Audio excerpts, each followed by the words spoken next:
అందరూ కూడా సమయపాలన పాటించవలసిందిగా కోరుతున్నాం. ఈ తీర్మానాన్ని బలపరచవలసిందిగా పాలడుగు వినీల గారిని, తెలుగు మహిళ, సగర్వంగా వేదిక మీదకి ఆహ్వానిస్తున్నాం.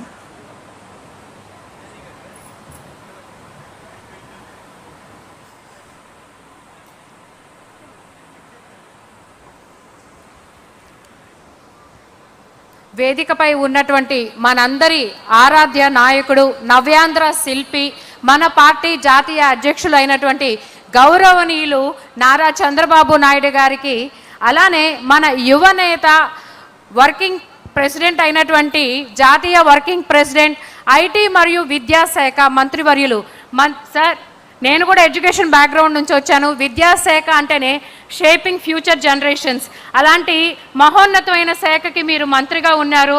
మన నారా లోకేష్ గారికి ముఖ్యంగా రాష్ట్ర భవిత కోసం ప్రాణాలు సైతం పణంగా పెట్టి పోరాడిన మన తెలుగుదేశం పార్టీ కుటుంబ సభ్యులందరికీ కూడా నా హృదయపూర్వక నమస్కారాలు.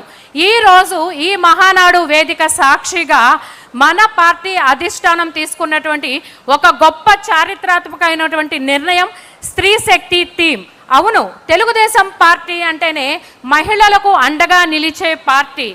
ఆనాడు స్వర్గీయ ఎన్టీ రామారావు గారు మహిళలకి ఆస్తిలో సమాన హక్కు కల్పించి స్త్రీ శక్తికి పునాది వేస్తే, మన నారా చంద్రబాబు నాయుడు గారు డ్వాక్రా సంఘాల ద్వారా ఆ స్త్రీ శక్తిని మరింత బలోపేతం చేసి దాన్ని విశ్వవ్యాప్తం చెందేలాగా చేశారు.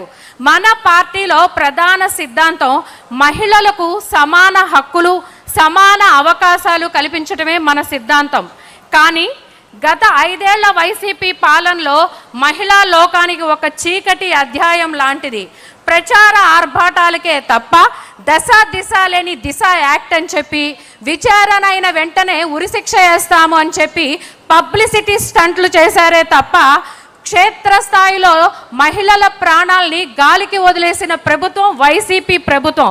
జగన్మోహన్ రెడ్డి అధికారంలో ఉన్నప్పుడు మహిళలపై జరిగిన దాడుల్లో 43% దాడులు పెరిగాయి. అలానే తను అధికారంలో ఉన్నప్పుడు 2000 మంది మహిళలు పైగా హత్య కావించబడ్డారు.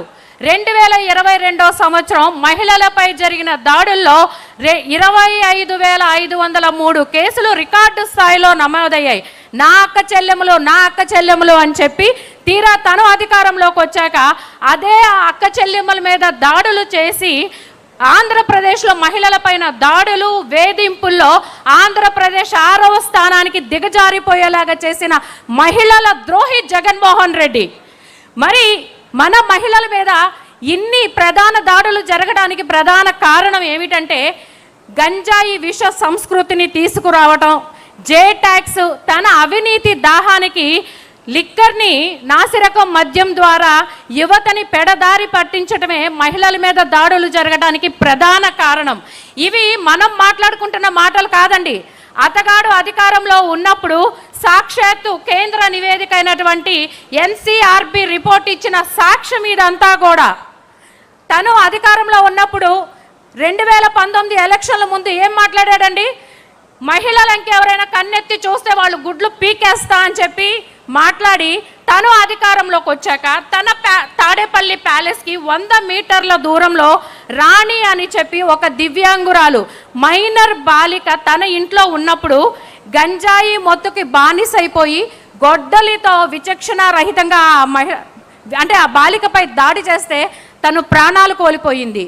దేశమంతా కూడా మరి స్వాతంత్ర దినోత్సవ వేడుకలు జరుపుకుంటుంటే పక్కనే మన గుంటూరులో విచక్షణ రహితంగా నడి రోడ్డు మీద రమ్య అనే విద్యార్థిని కత్తితో పొడిచి ప్రాణాలు కోల్పోయేలాగా చేశాడు.